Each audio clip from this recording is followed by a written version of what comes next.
Start recording. Stream. And receiving. And we're live! Good evening, and welcome to Let's Tech About That. Where we tech about things. Where we tech about tech things. Tonight we're going to be doing some bashing of Windows. We're doing a lot of bashing of Windows. A few different articles bashing on Windows.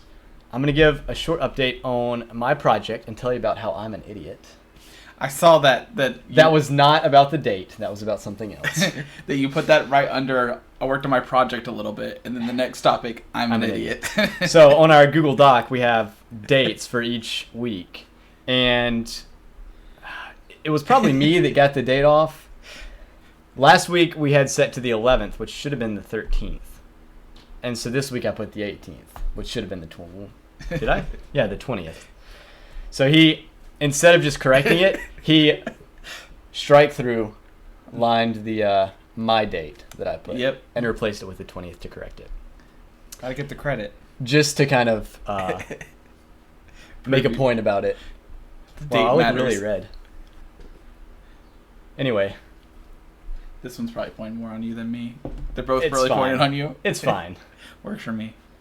But yeah, so some bashing on Windows, some updating about my project, updating about our streaming setup, which is pretty much the same as last week. It's a lot different. For one, you're not on private. Yes, for one, I'm not on private. I'm actually streaming live. Actually, it might have crashed again. Maybe your internet's having trouble. Yeah, it probably is.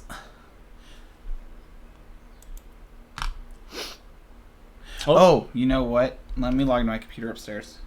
Okay. Yeah, that's going to be doing it. Do you have audio? Oh. I might be ditching you so I can go turn it off real fast.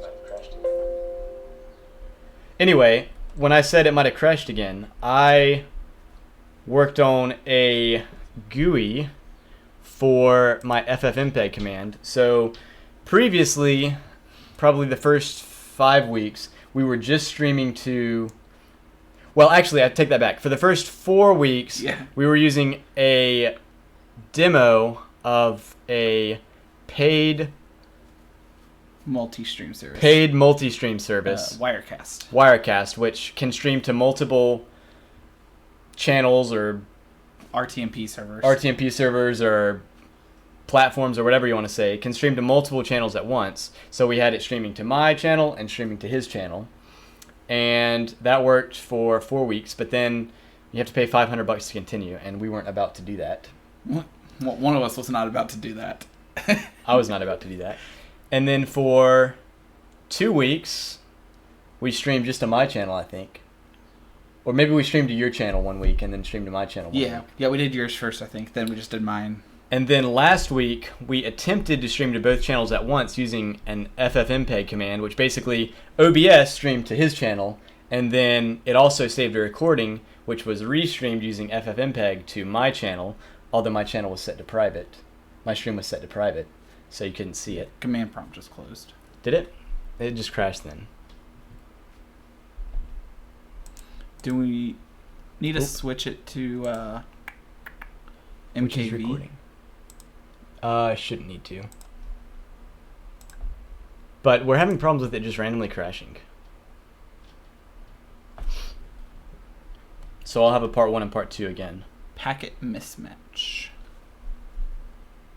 Speed is 1.02.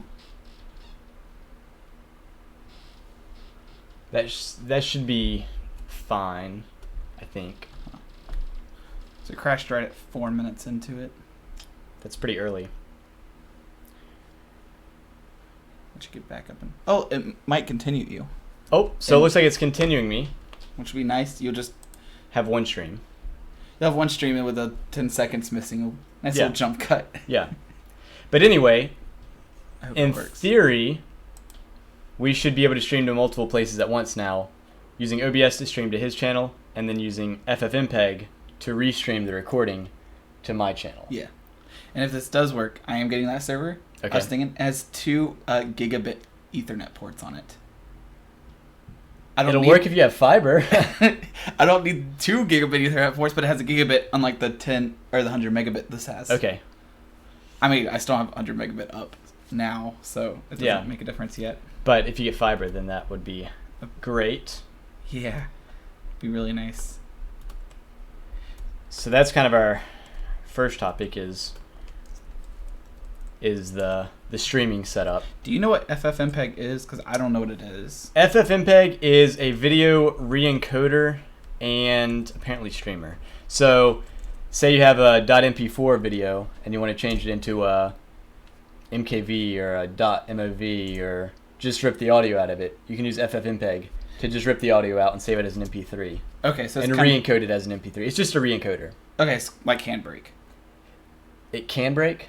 Handbrake. Handbrake. Okay, I don't know what Handbrake is, but if it's an encoder, then probably. Yeah, Handbrake, you just throw in any type of audio or video file, and then it just converts it to any other type of audio video file. And I wouldn't be surprised if Handbrake actually uses FFmpeg on the back end.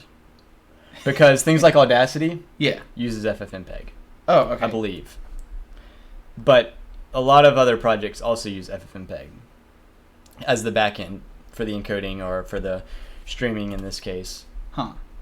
But yeah, so I'm not sure why that stream crashed earlier, but hopefully it will stay up. And this is going to be the first week I have actual description of everything we talk about. I have a title but no description. Yeah, my title stays the same every week with just a new date. Okay.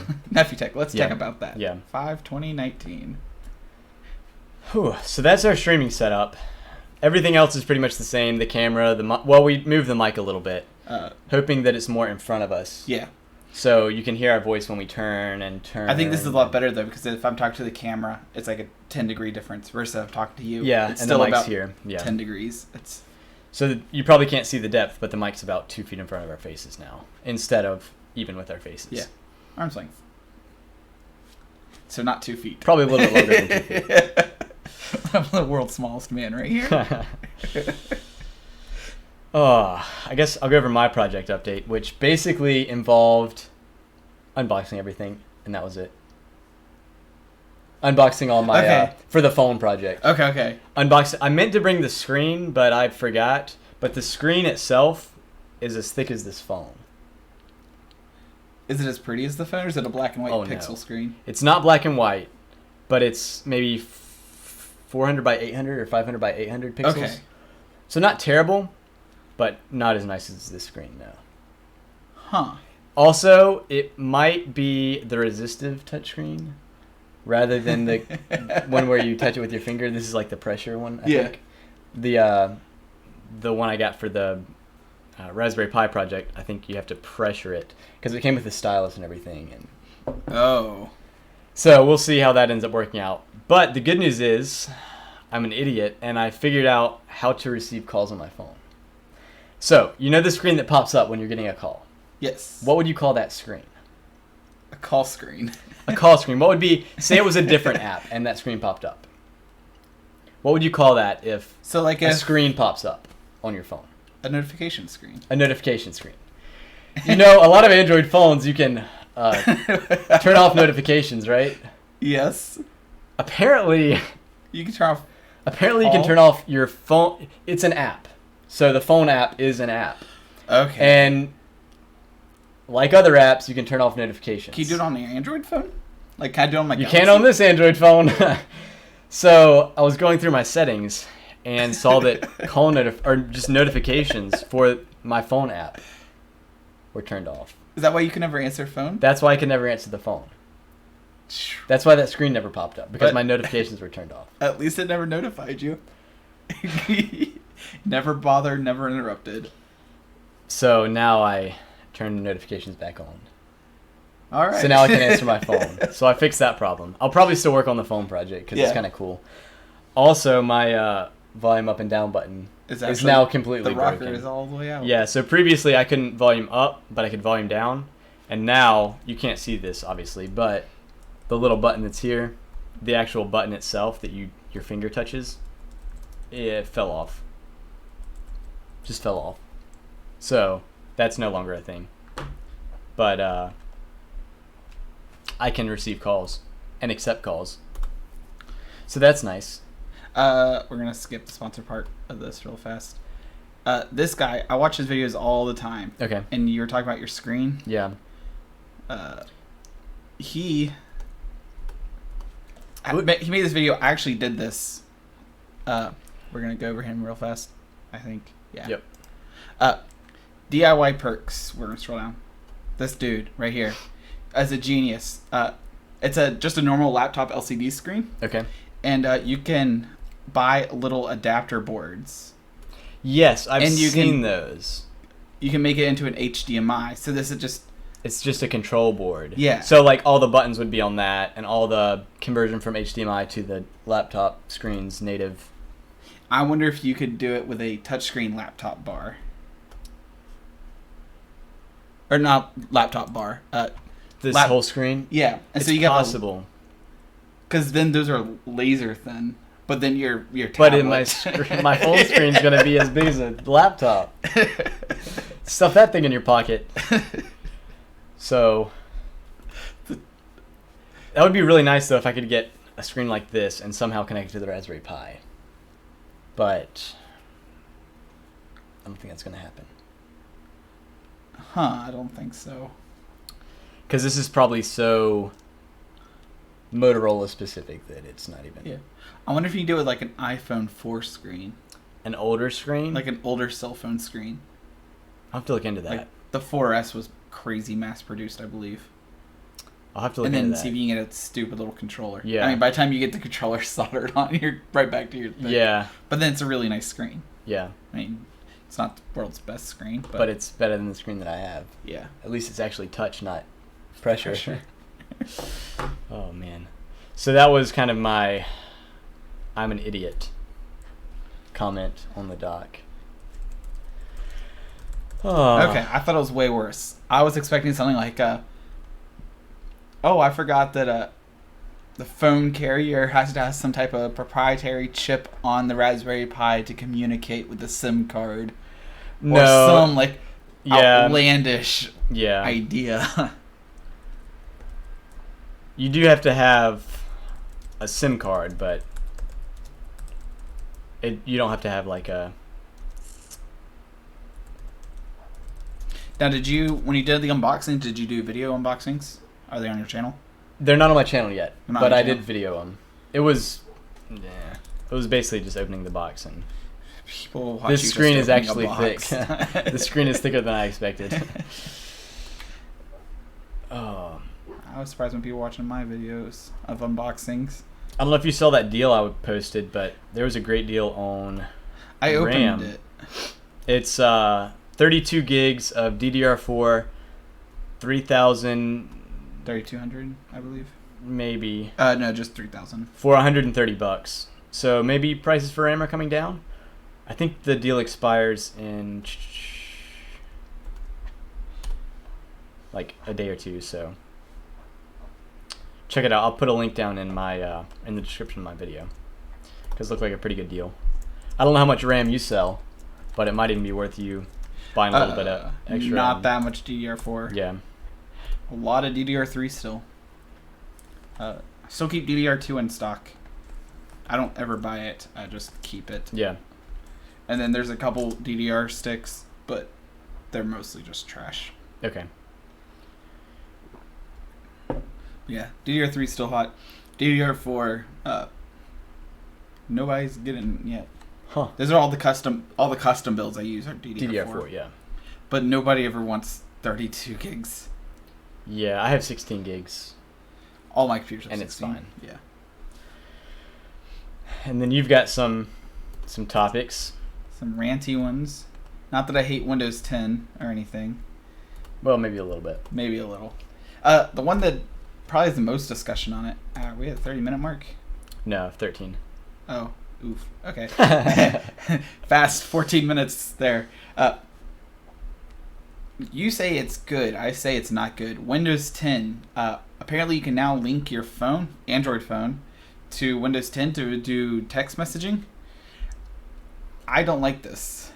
Just because of the because it's not needed. Intrusiveness of it? No, because the amount of texting I do is about 3 people, and you're one of the 3. Yeah. But some people do a lot more texting, and it could be convenient for them. So I don't mind having that option. Okay. Yeah. Even though a lot of people won't use it. I won't use it. But I think it's cool to have that option. Now, I don't know if it just does SMSing or if it does phone calls too. Oh, yeah. 'Cause I knew it did SMSing, and you can do all the fun emojis and such. But I think Motorola has something like that too. Like Motorola Connect, maybe? yeah, I was so trying to look into it earlier. I used to connect my phone to my PC. I have a Samsung Galaxy S8, Yeah. and I was using Side Sync, SIDESYNC, Okay. and it was some Galaxy app, and you just installed the app on the computer and the phone, and then you Bluetooth connect them. But Gotcha. the Bluetooth was so garbage that you turn Bluetooth on your phone, and then you go into the bottom right corner of Windows, connect a Bluetooth device, and then connect Galaxy S8, and then you wait a couple seconds and it's connected, and then you can open up the app. And So it just wasn't easy to use. It took like a minute to connect. to connect it. And if I can't just be within vicinity, that fancy word for The being vicinity, close, yeah. yes, to the computer, And it just automatically connecting. yeah, or just always connected. Just be like, oh, here's my phone number, and then 2-step authenticate, and then it could just receive everything that the phone number can receive. Because I use Google Hangouts, and I have the Hangouts on my phone, so if someone calls me in Google Hangouts, it rings my phone, Okay. and it rings my computer. But then That's I can nice. text on my phone or on my computer with Google Hangouts. And I really, really like it. Yeah. And apparently Google is killing Google Hangouts. I'm not sure if they're killing the features or if they're just rebranding the whole thing again. Google Plus should probably die. Google Plus is dead. Is it actually dead? It's gone. Really? Yep. They officially deleted data, I think, at the beginning of April. Okay. Is it April? Google Plus is no longer available for consumer, personal, and brand accounts. Yep. Shutting down for consumers in April 2019. Because I really like Hangouts, but Hangouts kind of took over Google Voice. So Google Voice and Google Hangouts are pretty much one and the same at this point. And I'm curious because I heard the announcement of Hangouts is being killed. That's kind of a bummer because I do like Google Hangouts for making phone calls on the computer. Yeah. And being able to hook my headset up. But I'm curious if it's just being ported over to another name, like Voice was. Yeah. Because, when I heard Voice was dying, I was like, I just signed up for it like a month ago. Yeah.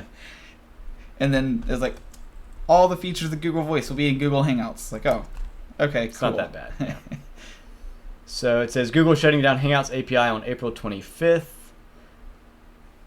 Current apps to cease working. But I hope something keeps going. Yeah. I hope it keeps going because I really like having a phone number through Google Voice / Hangouts. I got like 6 of them. Use all of them. Because depending on the person you are, you get the different number. And that way it pops up, this person from this number called to this number. Mm-hmm. I'm like, sweet. Yeah. I know the face. And sometimes they can couldn't Google Voice record a transcript of voicemails left? Yeah, so if they leave a voicemail, And it would send you an email, right? Yeah, it sends you an email. But you can also do that with your phone calls. It will record the phone calls and then send you a transcript of the phone calls. Ooh, that's super creepy, but super helpful. nice. Yeah. So I record all my phone calls anyways on my cell phone. Yeah. Every phone call gets just audio recorded. Yeah. Because of short-term memory Yeah. thing. It's one of those things like, yeah, I could talk, and then I'm also working on a computer, and at the end of the what did they say? Yeah, I'll default talk to them, so I'll get through this terrible conversation. Yeah. And then once they hang out, I'm like, I'm supposed to go somewhere. And then I can re-listen to it again. Yeah. Pick out the part I actually need. People just don't understand how conversations are a waste of time. It's just the most robotic thing I'm going to say tonight. Hopefully. But yeah, I saw that. Yeah, I don't care too much about the privacy thing at that point because I don't really text anything that's crazy illegal. Yeah. I just assume that if my phone carrier can see it all, I don't think there's any type of right protecting me as a citizen with my phone messages. And then there's the Windows. How did you word it? So we're doing the update one first. Okay. Windows and OS so nice, you need to install this update twice. Twice as good. Yes. You'll get twice as many updates. So apparently people were having an issue where was it a waste of time, or were they just like seeing it, having the same update number twice? My customers, none of them ever mentioned it to me. Okay. But I update every computer that comes in there just because it's a thing you do. Yeah. I'll update all the Windows, either update or uninstall Java, depending if it last time it was used was 2012. And then like Flash Player, get that out unless they're using it for some weird program. Yeah. And then just go through and everything that pops up wanting updates, I update. And I noticed it. I was like, I thought I just updated this. Because a lot of them, that's the 1903 update, right? I'm not sure. Pretty sure I had a K in there, though. The KB44944441. Yes. But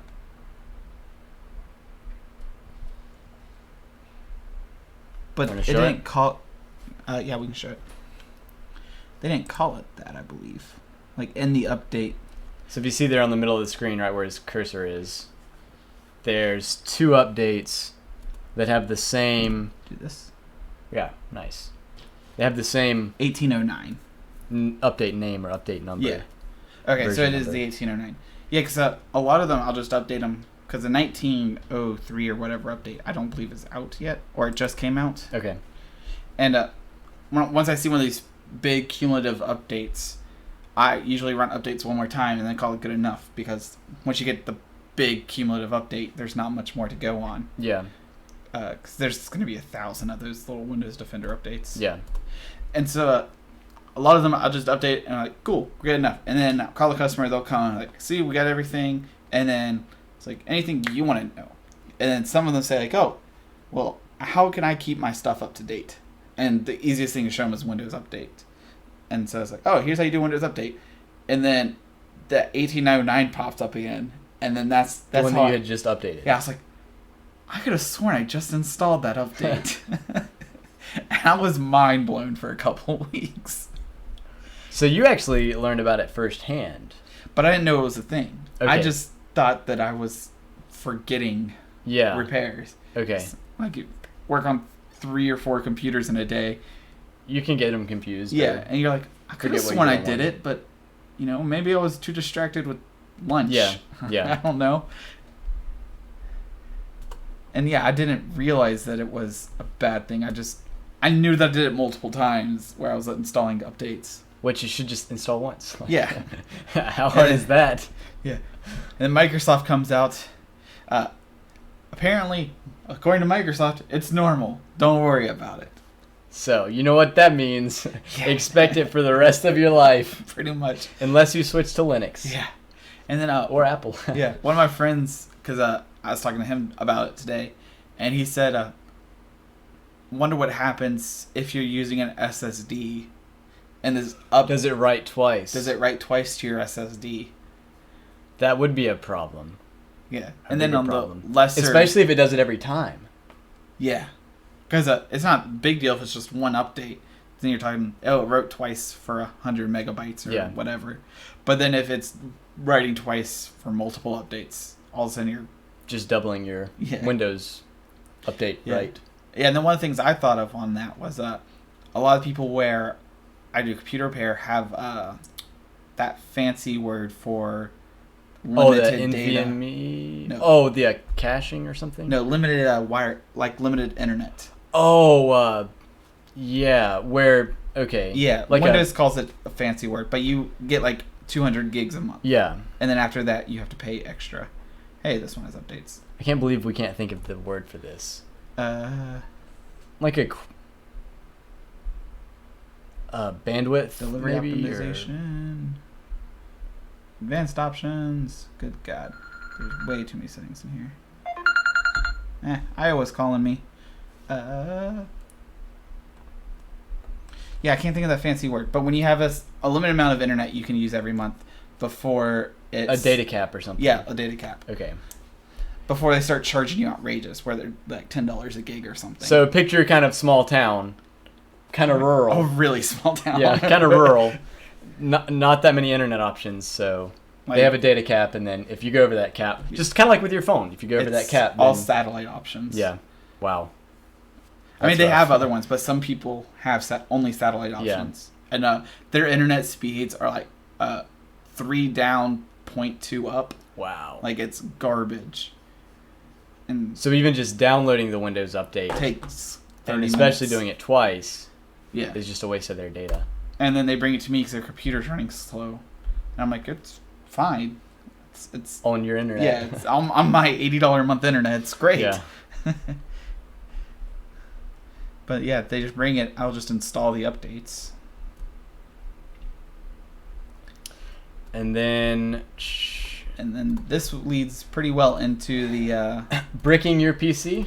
Bricking your PC, yeah. Small downside, you know.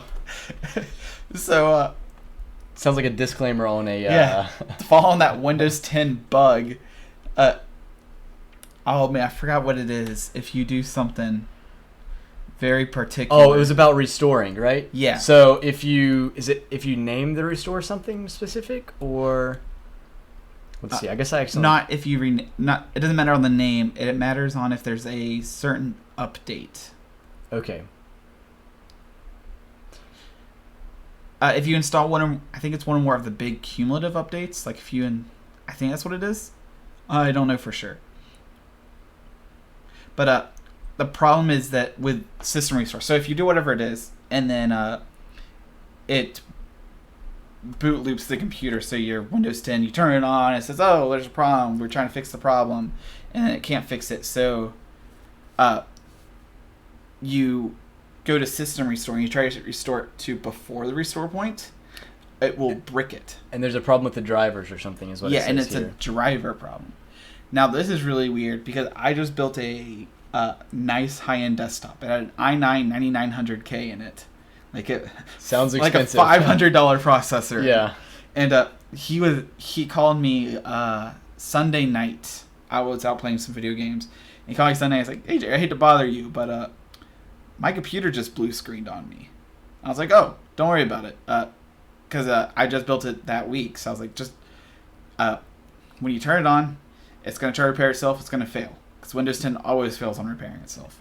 Yeah. You'll get a screen, and you have like 3 options. Continue to Windows 10, advanced features, and boot to a USB stick. I think there are 3. And it's like, you want to go to advanced repair, and then do system restore. Because whenever I install Windows onto a new computer, the first thing I do is set up system restore. And I create a restore point. So you don't have this headache. So I don't have this. So he does system restore, and he told me he tried several. I always tell people to try at least 3 restore points. I think there's only 2 on there. One when I first set it up, and then one when I gave it to him. Okay. So like after I installed all the updates and the drivers, and then it's like, all right, cool, it's out of my hands, create the restore point, and hand it off to the customer. Yep. And so I think he just tried the 2, and neither of them worked. And I was like, well, man, it's Sunday night, and I can't drive at the moment. So here's a link to the Windows 10 media creation tool, and you need a blank USB stick. Just follow the wizard.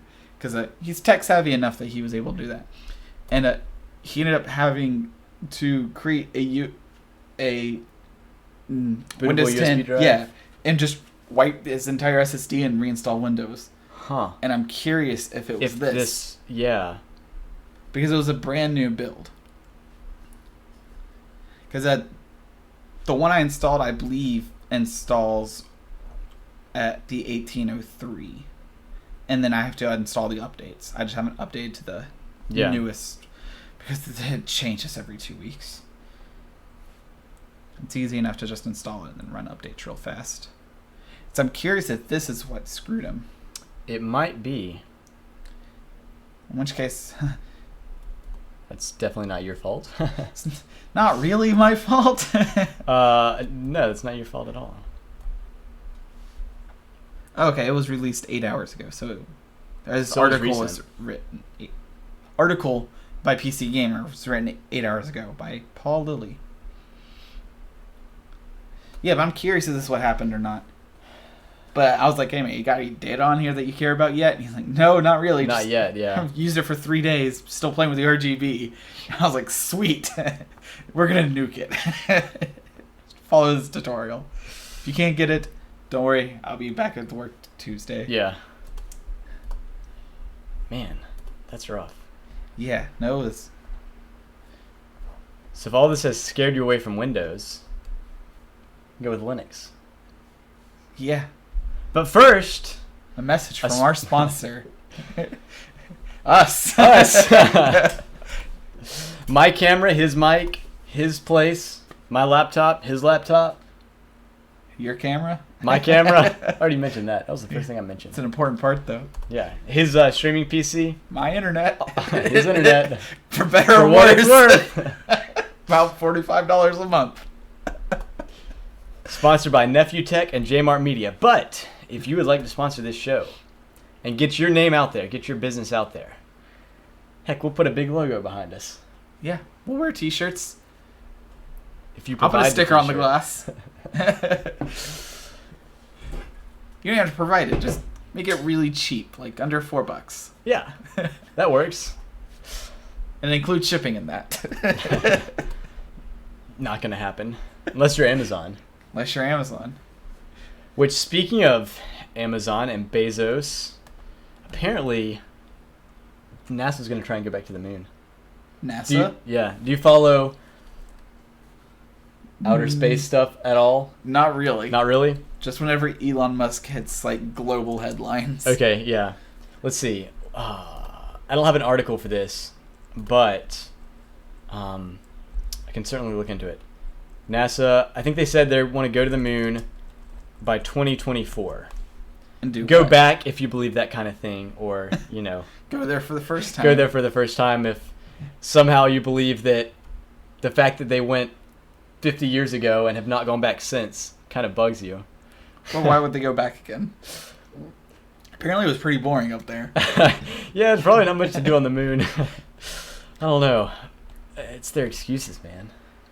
They're saying, "Oh, we lost the tracking data for when they went to the moon the first time." Yeah, I didn't know about that. So they can't do it again. I just assumed like, yeah, a lot of moon dust. There's a lot of Like, discrepancies.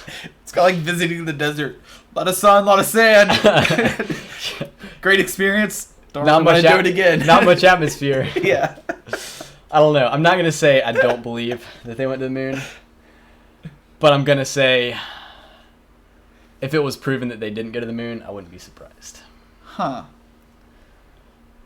But I definitely believe the world is round. Okay. So let's clear that up right here. Is it round or sphere? Sphere. Okay. Good point. Oh.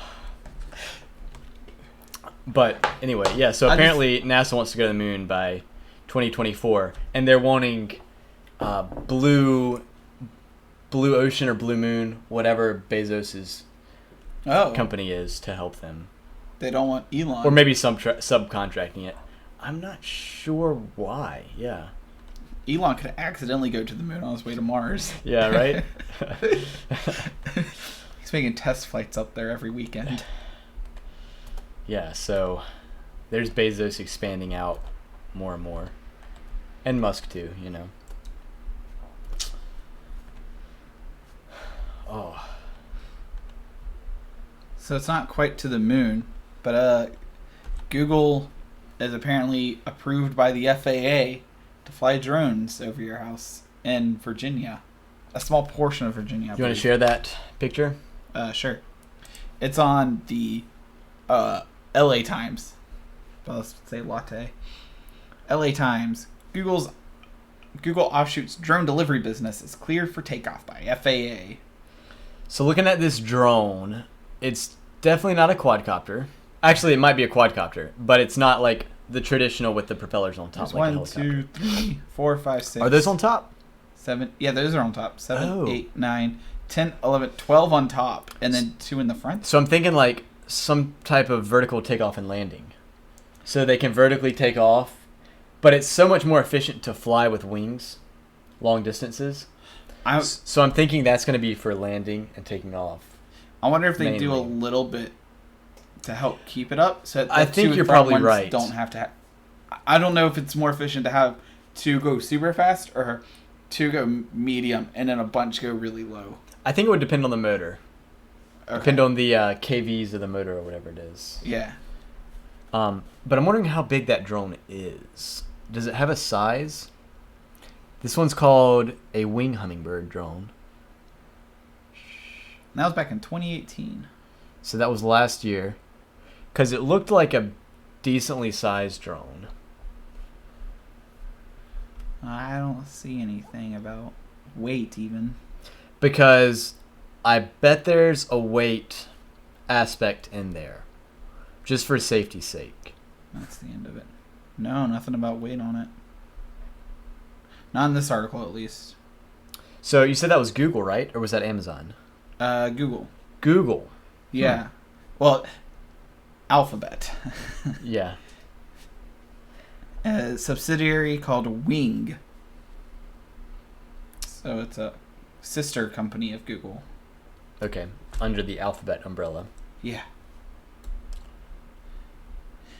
I'd be interested. At least to try it out and see. So I have a hard time with Amazon package got either porch pirated this past week or it was delivered by an Amazon delivery person, which there's a warehouse close by. So Amazon like subcontracts people in their own cars to go pick up a ton of packages, and then they just drive around the city delivering all the packages. And there's actually a video I saw last week of an Amazon driver.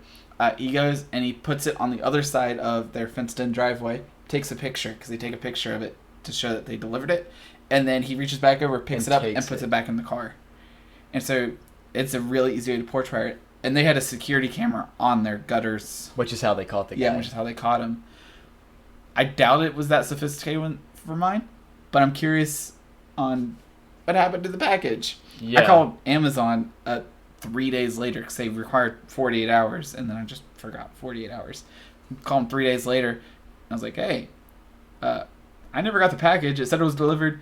I talked to your robot. They said wait 48 hours. I waited 48 hours. Still no package. And they're like, oh, no problem. We submitted a refund to your original payment method. Amazon's pretty good about that, at least. Yeah. Refunding. But they shouldn't have to refund. It seems like they would put a little more effort into making sure I get my package. Yeah, yeah. And I'm curious on that. What if the drone just crashes or something? Yeah. I mean, I guess they'd probably have GPS on it and whatnot, but so they would know what happened. But what if it crashes and hits your car?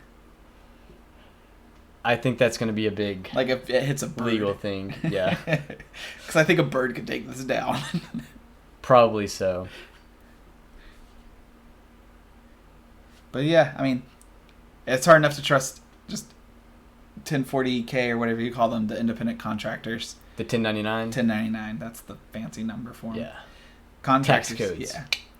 Like, I would almost not mind paying $1 shipping to make sure that it's delivered. It actually gets FedEx, delivered. UPS, or USPS. Yeah. Or even official Amazon Prime vans. Because I start seeing those around the neighborhood. I've seen those a lot too, yeah. Giant gray vans with a blue smiley face. Yep. Cause the Amazon smile. From A to Z. Yeah. Because I think they get paid a little more. I would imagine they get paid a little more. I would imagine they get paid a little bit more and probably more accountability too. Yeah, and yeah, if you get paid more, you're more accountable. Because if you get paid 30 cents per package you deliver, it's not worthwhile. Yeah. So that'll be interesting to see how that takes off. And if Google successfully does that, then Amazon will definitely follow. Yeah, I think. Especially depending on how costly it is for Google. I wonder if they'll contract Google to do it for a while until they can test it out, yeah. And then they'll just mass produce this on a factory line. Yeah. But Amazon will eventually, if they do end up going with drone delivery. They'll definitely do it in-house because Why would because not? Amazon, that's what Amazon does. Yeah. They're buying grocery stores and Yeah. Like delivery services. A couple weeks like, ago, we were talking about Kohl's. Every Kohl's now accepts Amazon returns. I didn't know that. I thought we talked about that. No, not with me. Oh, I talked about it with my other streaming partner, Kohl's. Yeah, I think it's Kohl's, right? Kohl's and Amazon. Yeah, brick and mortar. Starting in July. Is that last year or This year? This year. It's coming up. So the picture that I have here shows actually a counter, like an Amazon counter with the Amazon logo and everything on it. Like a countertop. Interesting. Yeah, so that's an example of them not doing it in-house. unless they're gonna buy something. Kohl's. But eventually, yeah, they'll probably buy Kohl's. Or Whole Foods will become a Amazon return facility. I was talking to another tech guy at the place I work. Yep. Yeah, because him and his brother were talking about how there's not many brick and mortar clothing stores for men specifically. Yeah. They're like, yeah, we can't just really find any stores to go to, try on a bunch of clothes, and then buy what we like. I was like, well, I just buy 45 shirts off Amazon and then return 43. He's not exaggerating either. Maybe a little bit, but It was like Amazon does free returns. Buy what you need, try it on, and then return it all. how do you return it? Do you just put it back in the box and print out a label and take it to Yeah. the post office or take it to FedEx? So Amazon does Amazon Wardrobe. Okay. I haven't done Amazon Wardrobe. I've done Amazon, obviously, Amazon Prime. And I've done Amazon rentals for textbooks. Okay. So yeah. you rent a textbook, and then when you're finished with it at the end of the semester, you put it back in the box it came in, or any box, But generally the box it came in because it's the good fit. And then you print out an Amazon logo, slap the Amazon logo on there, and take it to I think it's normally FedEx. Take it to a FedEx location. Okay. And they'll accept it and ship it. Huh. So FedEx must have some agreement with Amazon too. So with Prime Wardrobe, you're gonna love this. Okay. They so it says if it's Prime Wardrobe, it's just like big letters. Yep. Everything's in its like own individual bag. So Okay. it's like when you walk through Walmart or something, and all Yep. the pants are in those cheapo bags. Yep. And they're all thrown into this huge garbage-sized bag, and then they just all get shipped to you. You just rip apart all the bags and try everything on, and then you just stuff the clothes back into the big bag, and you put it in a label, and you seal it, and then drop it off at UPS. Okay. It's so convenient. So it's similar in a way. It's really It's just in similar. a trash bag, which is kind of funny. It's just a giant trash bag. So, okay, interesting. I've I've- never heard of Amazon or Prime Wardrobe. I've really liked it so far. How many do you actually get? Do you get like 5 samples? Could you sample colors, or do you have Yeah. to choose each sample? So no, you can just hit. It's like if I want this, I just choose what I want. Okay. And I guess we can go to this. It's not that exciting. Yeah, it's just pants. So just like pants, select a random size. That's definitely not my size. Yep. You hit add to cart. Okay. Let's hope this doesn't show anything crazy. And then you just find the next thing you want. So then you just add the next thing you want Okay. to cart. But you can't just say pick this and then the size above and the size below. No, but you just You have to go manually the select pants. them. Yeah. Yeah, and you just But that's not bad. So yeah. this one's That's not- just like going to a store and picking them off the rack. yeah. It's like this pants here, even though it's 2 over, is not wardrobe. Okay. So you just have to find the ones that are prime. It's like that's not prime wardrobed. But really, you could do the same thing with non-wardrobe stuff. You just wouldn't be as convenient to return them. Yeah. Stuffing them in the bag. Yeah. Okay. It's crazy convenient. And we're gonna take this pants out because we just ruined my ads for the next 6 months. You don't have an ad blocker? I do. I figured. Got 2 That's of why I them. asked. But it will probably affect your Amazon Yeah. stuff. Yeah. Suggestions. Yeah.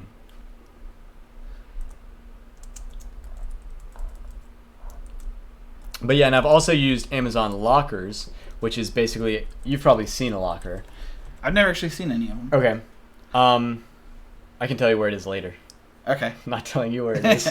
But basically, where I go, there's a gas station, and they've got big yellow lockers, almost like you'd see in a gym changing room or whatever. Okay. And then they've got a touchscreen display on the front, just like a kiosk. And you go up, you type in your 6-digit code. In my experience, I think it's always been numbers, 6 numbers. Okay. And then it says, hey, you have 2 packages. Shows 2 green buttons. You click one of them, and the door automatically pops open. And you can reach in. And there's different sized doors. There's like smaller ones for envelope size stuff, bigger ones down at the bottom for, I don't know, a camera or a microphone or a fan or a laptop. Some stuff you can't ship there. Like if you're buying a computer case, it might be too big. Okay. If you're buying a so there's not like guitar. There's not like 3 foot by 4 foot by. No. There's not. It probably goes up to about a foot by a foot. Okay, so it's like mailbox sizes. Yes. Yep. So if you're buying a guitar or drum set, it wouldn't fit. Okay. Or any other musical instrument, basically. Yeah. Other than like a flute or a harmonica. But yeah, you just type in your code, and then the door pops open. You grab it, you close the door, and then the screen pops back up. You click your next box, and it opens a new door, and you grab it and go. It's pretty simple. And that way you won't get porch pirated. Yeah. You have to spend your gas money, though. You do have to spend your gas money, but I pretty much, when I was working at my old job, I drove past it every day, so that was fine. It's convenient. Yeah, it was convenient. You just didn't have to worry about it. Yeah. And sometimes it would be a little bit faster to ship there. Okay. That's a but good only reason to go. Yeah, like it'd be one day or Yeah. But yeah, and then there's one other thing I was gonna say, and I've returned stuff there too. So you print out your Amazon label, you say return with locker, print out the label, stick it on the package, take it up to the Amazon locker, type in your code, stick it in the box, close the door, and you're done.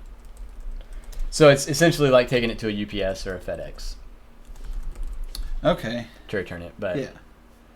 And there's one other thing I was gonna say about them, I think. So I've never even seen them before. Yeah, but they're just, the one that I go to is like you're walking up to a gas station, you're walking to the front door, it's actually outside. Kind of like how they have the ice bins. Yeah. How they have the ice bins outside the gas station with the padlock on it. It's got an Amazon locker. I wonder how much the gas station makes off of it. That's a good question. And honestly, yeah, that's a good question. I'd be interested to find that out because on the one hand, it helps Amazon to be a place where they can deliver stuff for cheaply because they can have their Amazon people go and deliver 5 packages or 10 packages rather than going to individual houses. But at the same time, it could bring some traffic to the gas station. Yeah, in terms of, hey, I'm at the gas station already, might as well fill up. Or, hey, I'm going to go grab a snack. Or grab some lottery tickets. The best way to spend money. Yeah. It's guaranteed to return your investment. Guaranteed to not return your investment. Not necessarily, but on average. Yeah. Not return your investment. On that, I was talking to my UPS place because I drop off a lot of Amazon packages. To return? Yeah, for returning. I was asking them how much they make for Amazon return packages because I was just curious, like, how much money am I actually giving you? Because I stopped going to another place because they were a little rude. I was like, I'm not going to return my packages here. Yeah. So I started going to another place. And I asked him, he says that they make anywhere from 30 cents to $1 for Amazon return. And they don't actually do anything. So it's a third-party place. They accept both FedEx and UPS packages. Okay. And then the trucks come and pick it all up at the end of the day. So FedEx picks it up from this location. Yeah. Or UPS picks it up from this location. Yeah, they pick up at end of days. And so... so other than storage space, it's not hurting the company at all. Yeah. It's not really affecting storage space and 6 inches of receipt paper. Yeah. And so... which is actually expensive. Receipt paper is. I was about to argue otherwise. I bought $16 worth of receipt paper when I opened the business in fall of 2015. Okay. I still have half the box left over. Oh, wow. That's not bad then. And I use it as a ruler sometimes to just like, oh, this is long, so I just rip off that much receipt paper. Okay. And then so it's that cheap. Okay. it's dirty cheap. Yeah. I was thinking it'd be more expensive than that, but yeah, no, the paper I buy is not expensive. Yeah. But just the thermal paper, right? Yeah. Where you like scratch it. Yeah. Yeah, so I was like, I usually try to box everything up together into one box, so I can return like 6 items into one box. Yeah. And I was like, I feel nice today, and so I do all 6 returns individually, give them 6 boxes. Oh. And I'm curious if that makes the business any difference. Interesting. Because I'm curious on how Amazon. Yeah, like if it's a percentage of the value of the return, or just a flat rate for each box, or somewhere around the size of the box, or the weight. If I can just put a the bag weight. of gravel, because like they'll like you buy a hat and then you have to return it because it turns out it was a child's hat or something stupid. Yeah.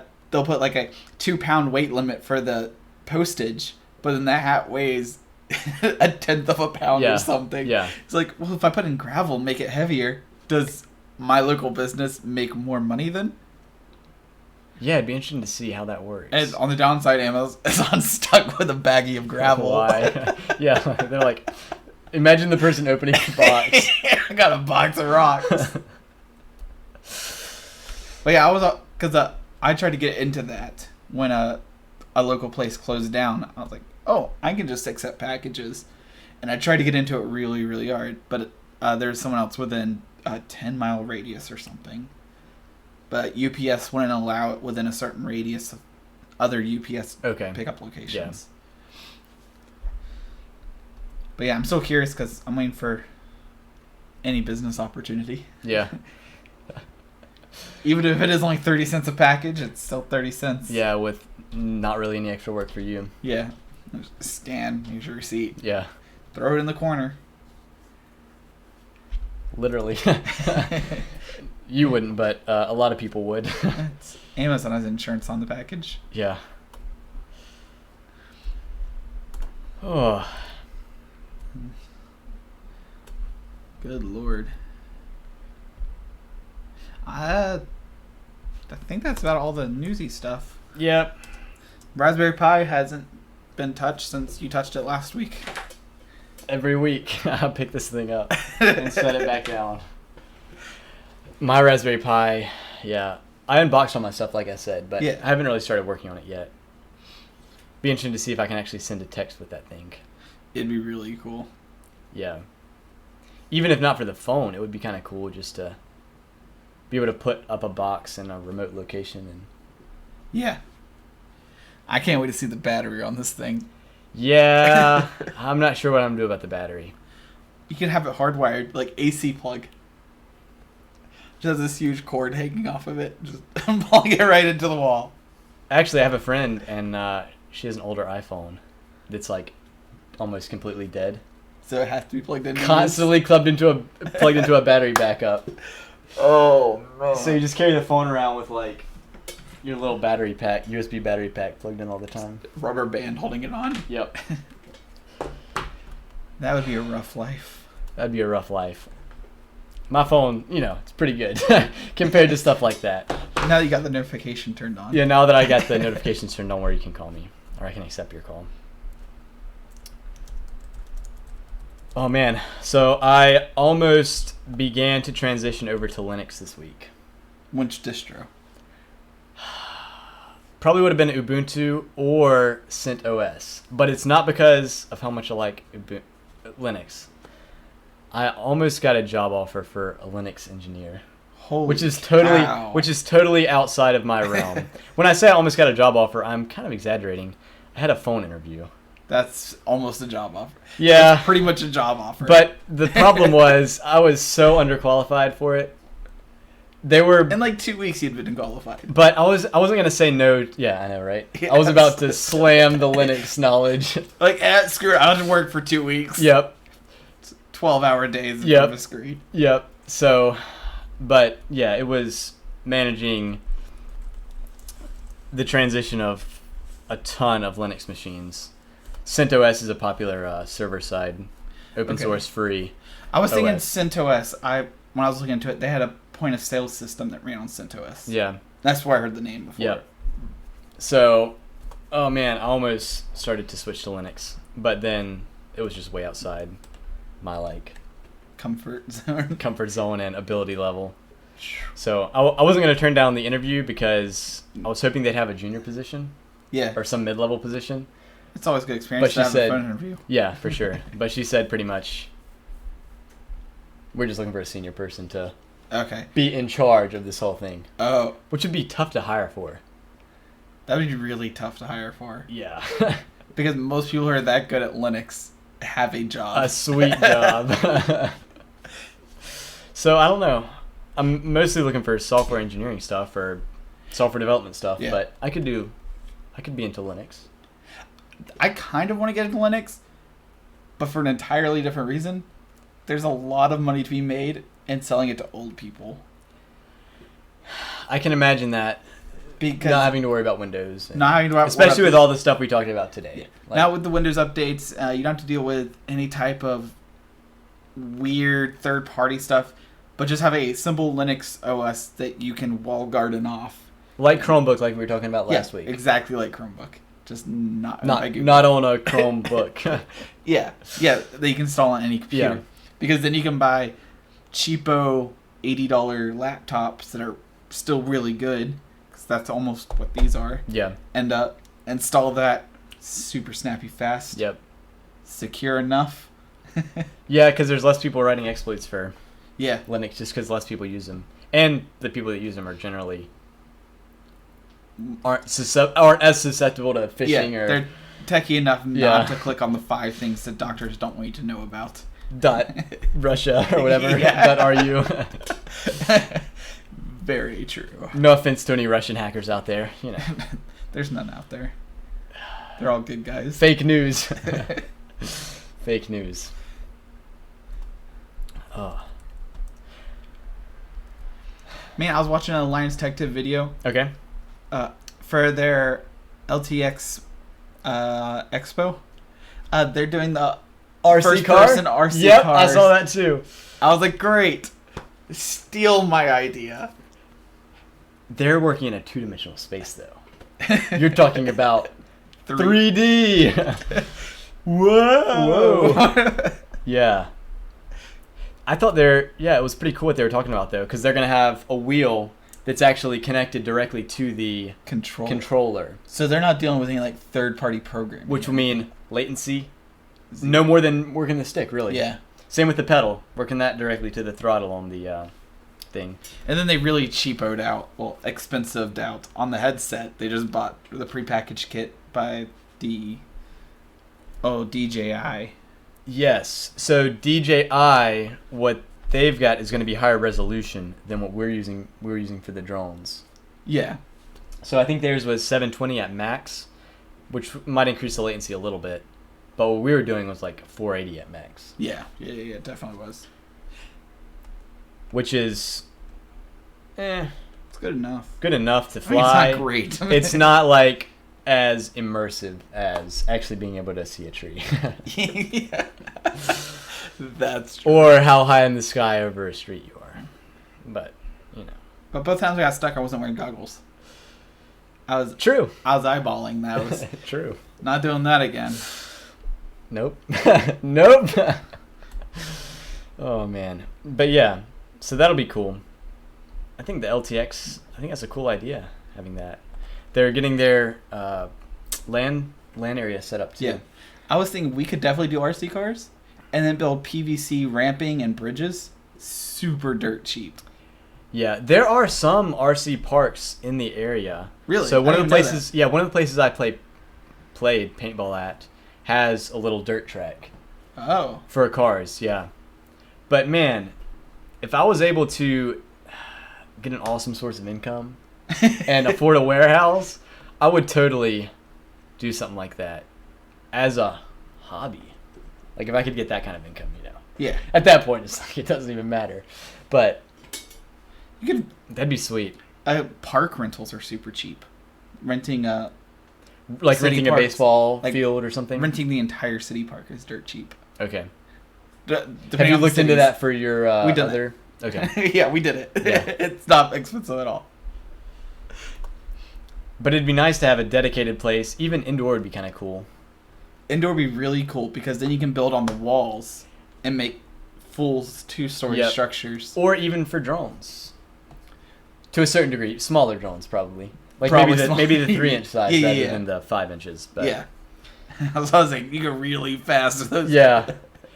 But have you ever been to the indoor batting cage? Yeah. With the self-pitch things? Yeah. That'd be cool because they have the nets too. So you could fly your drones around. You might get stuck in the net. A lot. But it'd be safer having those nets. And they can almost have 2 different rooms. So you have one room where all the RC people are. Yep. Or all the people actually controlling it. Yep. But then they can have kind of like the golf carts at driving ranges. And they have someone that goes and flips the drones for you. Yep. I wonder if you can get a... Or even just like some kind of cage, like a batting cage. Because I've flown at baseball fields. We've flown at baseball fields. Yeah. And just standing in the baseball cage. Yeah. They're standing in the batting, or not the batting cage, the dugout. Dugout, yeah. While other people are flying is kind of, feels good. It feels a little safer. A little safer. Not that much safer, but actually a lot safer. I wonder if you get robots. So and flip them? Yeah. So if you keep almost nothing on the ground, like if you have everything attached to the walls almost, you have a Roomba-sized robot that just goes and it just like launches a drone in the air like 2 feet and you just hope that it lands. And if not, go back under it. Yeah, and just flips it again. Oh, I see what you're saying. So a big net spread out where the drone would land on and the Roomba can get underneath it? No, just there's nothing on the floors. Okay, yeah. Or, I mean, if there is stuff on the floors, I guess the robot could just work around it. Yeah. But I think it'd be cool to have like a multi-purpose warehouse where you could do drone racing or RC car racing or a LAN party. Yeah. Like a big LAN party. Because you couldn't really rent that from anyone because you might damage the walls. Yeah. Or the ceiling. Yeah. Or the floors. Yeah. It's like you could do it or a big VR party like we were talking about last week. Yeah, because that VR party you can do it like a skating rink, like a roller skating rink or something. Yeah, something like that I think would be really cool. Although, probably expensive. Renting a skating rink is also not that expensive. It's way more expensive than a park. Yeah. But, hey, you never know. If my income gets to that point where it doesn't matter. We'll be able to multi-stream without a problem. Yes. We'll probably use Restream.io. Yeah, probably.